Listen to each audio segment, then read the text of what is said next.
Catherine Pégard, bonjour. Bonjour. Vous êtes présidente de l'établissement public du château, du musée et du domaine national de Versailles.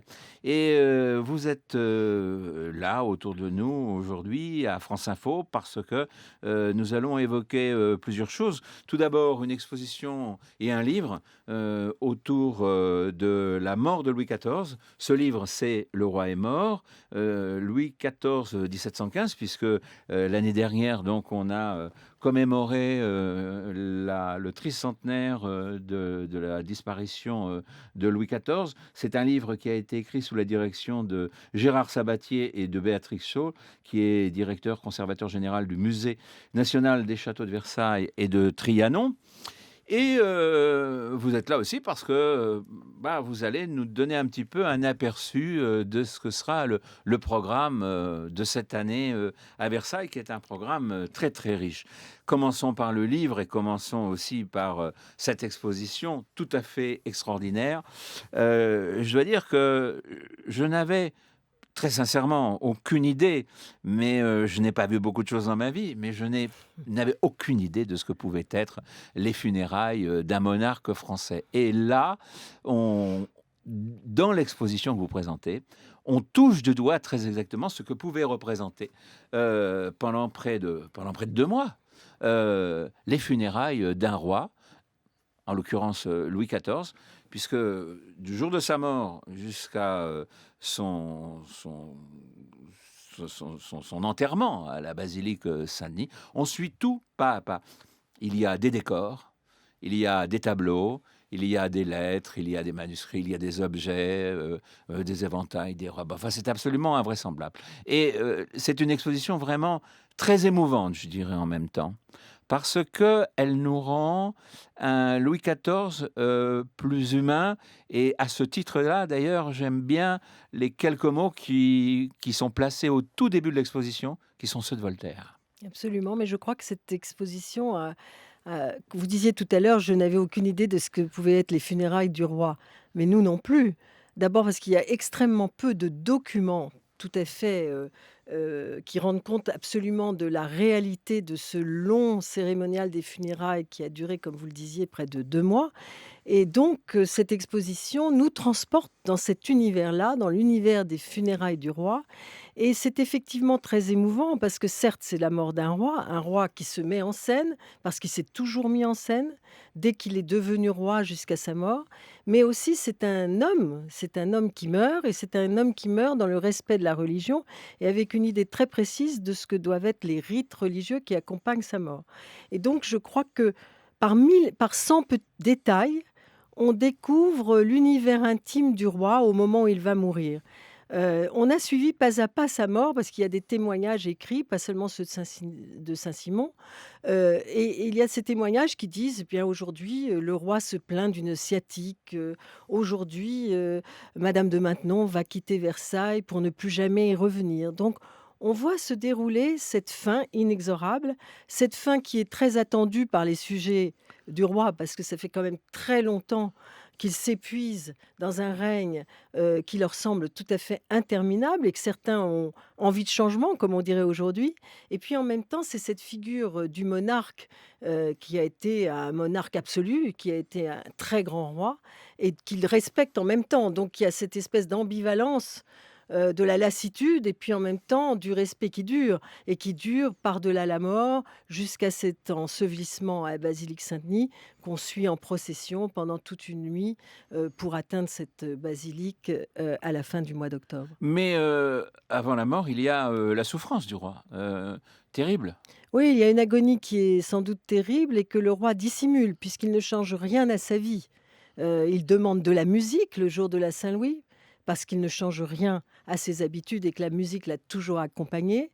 Un jour, il accepte de manger un biscuit et on se dit: «Ça y est, il va vivre». Il y a d'ailleurs une scène très amusante, chez Saint-Simon, c'est que Tout le monde avait un peu déserté la chambre du roi parce qu'on se disait: «Maintenant, il va mourir» et puis on apprend qu'il a mangé un biscuit et qu'il va mieux, alors tout le monde revient vers la chambre du roi. Ça, c'est la cour et donc c'est ce qui fait, la richesse de cette exposition, c'est qu'on touche de très près ce qu'était cet univers, cette bulle de Versailles où qui devait frémir de 1000 rumeurs. On devait dire: «Le roi a une syncope», non, le roi se réveille et ça a été ça quand même pendant, presque 2 mois donc il a commencé à se plaindre de mal au dos et d'ailleurs son médecin, pense qu'il a une sciatique, le 10 août et finalement c'est pas du tout une sciatique, il commence à être très malade, la gangrène va s'installer, il va mourir sûrement dans des souffrances atroces, mais des souffrances qu'il dissimule parce que depuis le premier jour, il dissimule, ses sentiments personnels parce qu'il est le roi. Alors, Louis XIV met peut-être en scène, après ses funérailles, mais vous avez mis en scène vous-même, ces funérailles parce que il y a un immense metteur en scène qui est là et qui nous conduit, je dirais, au plus proche. Il nous montre, à la fois, la chambre, il nous montre à la fois, le cénotaphe, il nous montre tout un grand nombre d'objets, les robes sont là. Enfin, c'est absolument incroyable cette exposition et les robes de deuil, par exemple, j'imagine qu'on a très peu d'exemples, Oui, il y a très peu d'informations sur les vêtements du deuil puisque, par définition, ces vêtements n'étaient pas des vêtements très riches, très précieux et puis parce que mais il y a un code la lassitude du deuil faisait qu'on jetait ou on se débarrassait de ces vêtements quand le deuil était fini. Mais il y a un code qui est très terrible. précis, qui va même jusqu'à la longueur de la traîne que l'on porte, dans certains cas et pas dans d'autres. Donc il y a un code qui est évidemment très précis. Il y a, je ne sais pas, le roi ne porte pas le deuil, par exemple, de ses descendants. Le roi est le seul à porter du violet cramoisi, cette espèce de rouge qui tourne au bleu. Enfin, il y a tous ces codes et tous ces codes, on les retrouve et on le retrouve, comme vous disiez tout à l'heure, par le génie de Pierluigi Pizzi qui fait une mise en scène extraordinaire, digne d'un opéra. Pierluigi nous transporte sur la scène des funérailles et on est bien sur la scène des funérailles parce que ces funérailles, elles étaient conçues par les menus plaisirs du roi qui concevait aussi les fêtes royales et donc il y a pas du tout là-dedans, de légèreté ou le moins d'anachronisme. Il y a simplement le respect de l'histoire à travers la mise en scène de Pierluigi Pizzi. C'était volontaire, parce qu'on voit très bien, par exemple, dans toutes les chapelles mortuaires, que soit celle de Louis XIV ou les autres, il y a, évidemment ce qui nous choquerait profondément aujourd'hui, c'est qu'en même temps la mort est représentée. Il y a ces squelettes qui sont autour, sculptés Oui, et que vous avez restitués, toutes que ces l'on voit. Enfin, vanités que l'on c'est voit même et un bien décor sûr, immense. c'est un décor On est sur une immense. scène d'opéra. On est sur cette scène d'opéra et effectivement, c'était ainsi et je crois que ce qui est formidable dans cette exposition, c'est qu'elle nous transporte exactement dans les pièces où se sont passés ces événements, tragiques, pendant, tout ce mois de septembre et ce début du mois d'octobre et je trouve que, grâce à Pierluigi Pizzi et grâce aussi au travail qui a été fait par les conservateurs, bien sûr, du château de Versailles et par le centre de recherche du château de Versailles. Je tiens à le dire parce que eux, ils ont étudié les funérailles royales dans les cours d'Europe depuis plusieurs années. Et tout ça est le fruit donc d'un travail et d'une expertise longue. Et là, on arrive, j'allais dire, sur un événement. On est dans l'événement, mais cet événement a été longuement préparé. Et d'autant plus que pendant très longtemps, on a complètement escamoté la mort de ce roi. Il faut attendre, je crois, 2005 pour que l'historien Olivier Chaline consacre un vrai livre à la mort du roi. Parce que, pour différentes raisons, la Révolution et puis l'historiographie qui a pu suivre, eh bien, on ne se penchait pas sur la mort de ce roi. Je pense qu'il y avait l'ombre écrasante de ce long règne qui faisait qu'on oubliait sa mort. Je voudrais, convaincre ceux qui nous regardent, nos internautes, les auditeurs de France Info, de se rendre avant le 21 février au château de Versailles pour voir cette exposition dans laquelle on apprend un très grand nombre de choses. Par exemple, l'embaumement et là, on découvre tous les instruments qui étaient utilisés par les chirurgiens pour embaumer le roi. Non seulement l'embaumer, mais le découper en petits morceaux, si je puis Exactement. dire, C'est assez très terrifiant, hein. C'est ce qu'on appelle la tripartition. Donc d'un côté, on enlève les viscères que l'on met dans une boîte, que l'on scelle immédiatement et puis le cœur aussi et donc ce roi, dès le lendemain de sa mort, bah, oui, il est découpé par ses médecins, disséqué et embaumé et On met des tas de choses, des épices, de l'étoupe, pour, reconstituer ce corps et c'est vrai que ça paraît inimaginable. Et les grands bocaux sont là, reconstitués. Alors les grands bocaux sont là et puis les instruments, surtout Et les les instruments instruments? qui font très peur et même, il faut pas tout dévoiler parce que sinon, comme vous le disiez, Ah mais on n'ira plus voir le cette dire et le voir, exposition. Mais c'est Catherine vrai que Pégard, c'est vraiment 2 choses. c'est une émotion très forte parce que effectivement, on a l'impression aussi de la comment dire? De la précarité des choses et de la précarité de la vie, y compris pour un monarque.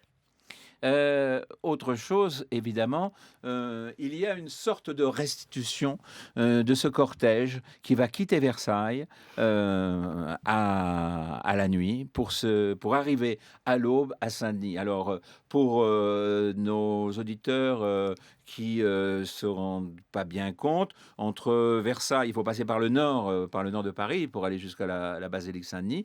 C'est donc toute la cour et Heu, ce qu'on peut voir, par exemple, sur l'un des tableaux et l'une des gravures, c'est que tous les chevaux étaient habillés de noir, tout le monde est habillé en noir et ça représente, j'imagine, à ce moment-là, un nombre considérable, de gens, c'est-à-dire, ceux de la cour, mais, il y a Oui. aussi les serviteurs, Bien sûr et tous ceux qui ont participé. certains, partent à pied vers Saint-Denis, d'autres à cheval. Donc tout cela aussi obéit à un code très précis. Chacun a sa place dans ce grand convoi qui va jusqu'à Saint-Denis et ce convoi donc arrive à l'aube, c'est la règle et là Et il aussi faut ça arriver à l'aube, il faut justement, arriver à l'aube. L'aube, c'est, le signe c'est de important. la résurrection, et donc c'est à l'aube que les choses se passent dans cette basilique Saint-Denis où ils arrivent et ce qui est aussi, intéressant, c'est qu'on voit comment le temps ou les pamphlets ou, l'histoire peut déformer les choses. Parce qu'on a souvent dit que, le roi avait été enterré nuitamment parce que justement on voulait se débarrasser de cette mort et il n'en est rien. C'était la règle. La règle, c'était que un long cortège, s'organise pour accompagner le roi jusqu'à Saint-Denis et d'ailleurs d'après les écrits que l'on a, on n'est pas si sûr que cela qu'il y ait eu autant de quolibets et de critiques sur le passage de son cercueil. Simplement, je crois qu'il y avait, à la fois un double état d'ailleurs de sidération parce que il était mort. Pour certains, enfin, il était mort, mais il restait jusque dans cette mort ce monarque et on ne savait pas très bien comment Bah, exprimer les choses Dieu ou le devant roi, lui. Dieu Voilà, ou le Dieu ou le roi, Dieu roi. ou le roi. Alors il y a un autre aspect aussi dans l'exposition qui est tout à fait étonnant, alors, qu'on ne trouvera pas en feuilletant le livre et c'est un petit peu dommage, il faudrait faire, des livres musicaux.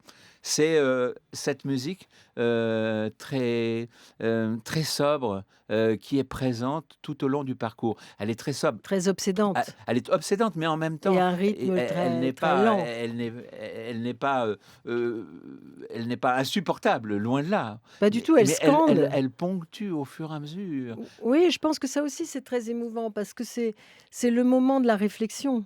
C'est une ponctuation dans l'idée que vous vous faites sans doute de la mort qui vient de venir et bon, on ne peut pas imaginer, mais c'est ce qui est le plus amusant quand même, que ce qui se passait dans la tête de tous ces courtisans qui avaient, pour certains d'entre eux d'ailleurs, qui n'avaient pas connu du tout le début du règne de Louis XIV. Bien peu de ceux qui ont accompagné sa mort étaient nés quand lui-même, était venu au monde. Mais il est Donc mort, très, imaginez, très de les tardivement. imaginer saisis comme ça dans cette espèce de grand théâtre de la mort, rythmé par cette musique, qui n'arrête pas, qui suit les mouvements du déroulement de cet enterrement. Oui, ça a quand même quelque chose d'extrêmement grandiose, de fastueux, mais de pathétique à la fois.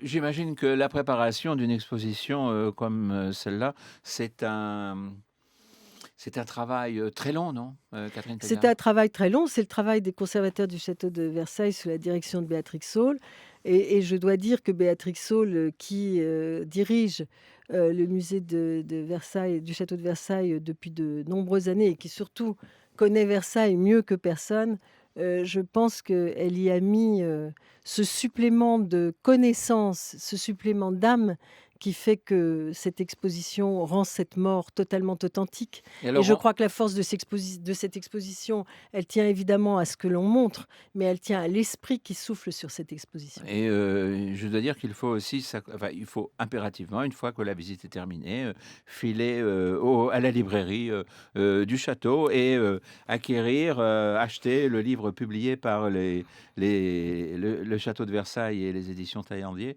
et qui raconte qui est un extraordinaire souvenir et qui permet même d'approfondir cette exposition. Oui, parce Cat- qu'on permet ça peut ce livre, il permet de rentrer dans des détails et dans des détails qui ne sont pas du tout ennuyeux. Bah Par non. exemple, on retrouve, dans le catalogue le portrait de cire du roi. C'est un portrait absolument terrifiant, en cire, avec de vrais cheveux pour faire la perruque et tout d'un coup, si on le regarde de près, on voit les traces de variole sur le visage du roi et quand on feuillette ce livre, on retrouve, des détails qu'on n'aura pas forcément vus dans l'exposition et qu'on pourra donc méditer après avoir vu l'exposition. Catherine Pégard, alors est-ce que vous avez des expositions d'aussi grande importance pour l'année 2016? Alors, on change complètement si j'ose dire, de chemin. Donc cette année, l'année 2015 a été marquée par le tricentenaire de la mort de Louis XIV, comme l'année de 2013 avait été marquée par le 400e anniversaire de la naissance de Le Nôtre. On n'a pas tous les ans une aussi grande commémoration à célébrer et donc on cherche toujours néanmoins un fil conducteur à la vie de Versailles jour après jour au cours de l'année. Pour atteindre cette grande exposition qui ponctue la fin de l'année en général à Versailles et que de la même façon que cette année c'était la mort du roi, l'an prochain cette exposition sera consacrée aux fêtes et au divertissement. C'est donc dire que l'esprit de divertissement va planer, sur Versailles, peut-être un peu plus que d'habitude. Encore une fois, c'est pas seulement anecdotique ni léger, c'est aussi, le divertissement était aussi l'expression du pouvoir pour Louis XIV. Donc c'est toujours la même idée que on rencontre aussi, de ce qu'était la vie politique, sous le règne de Louis XIV quand on montre aussi des fêtes, des divertissements, la chasse, les habitudes de la cour. Et puis, on aura 2 autres très grandes expositions, des expositions qui nous font quitter l'Ancien Régime pour montrer que le château de Versailles, ne s'est pas arrêté du tout dans son histoire et contrairement à ce qu'on croit parfois, la vie du château de Versailles continue jusqu'à aujourd'hui et ça n'est pas pour rien qu'il est, je crois, l'un des emblèmes culturels de la France. C'est parce que justement, chaque époque apporte une vision particulière de l'histoire de France à Versailles et j'en prendrai 2 exemples, 2 exemples qui vont faire 2 expositions à Versailles. La première, c'est Versailles et l'indépendance des États-Unis. Il se trouve que, Versailles que le Louis XVI Bah, a accompagné 1776, c'est voilà, l'indépendance américaine. et le roi Louis XVI qui peut-être, n'a pas toujours bien perçu ce qui se passait dans son pays, en tous les cas pour des raisons diverses, a compris ce qui se passait en Amérique et donc a accompagné les insurgés américains et donc c'est Ce qui a cette coûté histoire cher de la d'ailleurs à la caisse et au budget français. Absolument et donc on va raconter ce qui n'a jamais été fait non plus, on va raconter donc cette histoire de l'indépendance américaine à Versailles et puis ensuite au mois de juillet, on aura une grande exposition sur De Gaulle, alors cette fois-ci à Trianon, puisque l'idée c'est, de montrer que le général de Gaulle avait lui aussi voulu faire de Trianon un lieu pour recevoir ses hôtes étrangers, comme l'avait fait le roi Louis XIV avant lui et pour montrer donc que Versailles pouvait représenter, la France à l'extérieur et donc, il y a exactement 50 ans, le général de Gaulle avait inauguré cette aile de Trianon-sous-Bois, très modernisée à l'époque et donc on a essayé de faire la même chose après lui. Mais évidemment, ce ne sont pas les seuls événements, parce qu'il y a aussi de la musique, des opéras, il y a évidemment les feux d'artifice, les Les mises en bals œuvre. Enfin, on a costumés. l'impression, un petit peu une formule que nous connaissons tous, hein. Il se passe tous les jours quelque chose au château de Oui, il Versailles. le faut, mais je crois que c'est dans l'histoire même du château de Versailles. Louis XIV avait voulu que ce soit le lieu de la création et ben, nous sommes ici pour continuer à ce que ce soit. C'est une très belle, un très beau projet. En même temps, j'imagine que pour toute l'équipe, c'est beaucoup de travail tout le temps, non? Ah oui, je pense que c'est un travail et c'est surtout un travail très divers, c'est-à-dire qu'on passe d'un sujet à un autre, chaque jour. On passe des jardins à la musique, des fontaines, aux expositions, aux acquisitions, aux restaurations. Je ne vous ai pas parlé des travaux parce que les travaux nous occupent quotidiennement et nous occuperont toujours. Mais, il y a aussi les acquisitions. On a fait très récemment l'acquisition d'un bureau de Louis XIV qui retrouve sa place à Versailles et qui l'avait quitté pourtant en 1756. Vous voyez, l'histoire ne s'arrête pas à Versailles. Un dernier mot, combien de visiteurs à Versailles tous les ans? L'année passée, à peine 7,5 millions. Votre objectif, c'est 8 millions, non? Non, on n'a pas d'objectif de ce type. On a l'objectif que les visiteurs qui viennent à Versailles trouvent la réalité conforme à leurs rêves.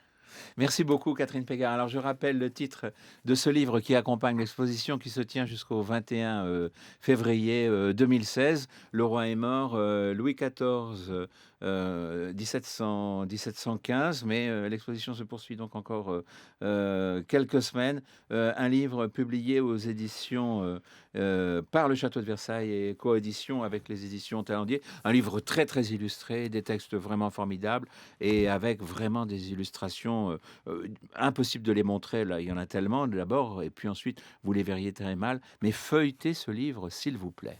Merci Merci beaucoup, beaucoup. Catherine Pégard.